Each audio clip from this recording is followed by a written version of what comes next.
You've been highlighting wrong. Not because you highlight too much, not because you use the wrong color, because you don't actually know what highlighting is supposed to do. Nobody told you. So let's fix that. Open any student's textbook. You'll see one of two things. Either the book is completely clean, not a single mark, like it just came out of the store, or it looks like a highlighter exploded on every page. Yellow, pink, green, sometimes all three on the same line. Both of these students have the same problem, highlighting without a system. And a highlighter without a system is just a way to feel productive, while your brain does nothing. Let me tell you what I used to do.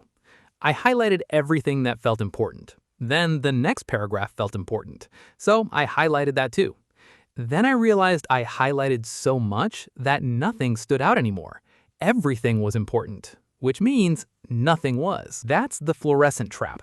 Almost every student falls into it. Here's what nobody tells you. The problem isn't how much you highlight. It's that highlighting is permanent. You mark something in the first read before you even understand the full chapter, before you know what's actually important, before you know what connects to what. And once it's marked, it feels decided, even if it's wrong. So you never go back. You never refine. First read, you didn't know enough yet. So here's the first shift. Stop highlighting on the first read. Use a pencil. Sounds too simple, but stay with me. Pencil gives you something a highlighter never can. Permission to be wrong. You mark something, you read further, you realize something else was more important. Erase, remark. No commitment. Just flexible thinking on paper. First pass, pencil only. Explore, mark, change your mind. That's the first pass. Now, here's where most students get confused. Even with a pencil, they mark the wrong things because there are two completely different types of things we underline, and most people treat them the same way. Type 1. Things that are frequently asked and important. High priority. Shows up on every exam. Type 2. Things that are hard to remember. Complex words, unusual names, rare facts. Things your brain keeps slipping on. These are not the same thing, but your brain treats them like they are. So you underline both, mix them together, and when you come back, you can't tell which is which. You waste time on rare facts when you should be drilling what matters most. Here's how to separate them. Hard words, the ones your brain keeps forgetting, write them on the side of the page. A small column, just a word, and a short note. Important concepts, pencil mark for now.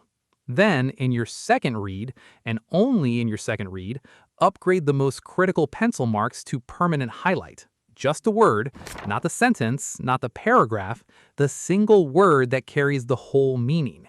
That's your second pass. 2 reads, 2 passes, 2 jobs. First pass, explore with pencil. Second pass, commit to only what truly matters. Now, the deepest part. When you study a group of things, 4 types of something, 5 categories, a list, most students try to learn all of them equally. That's exhausting, and it doesn't work, because inside every group, there's a pattern, and there are exceptions to that pattern. Your brain learns patterns effortlessly. It struggles with exceptions without context. Find the pattern first. Underline only the pattern.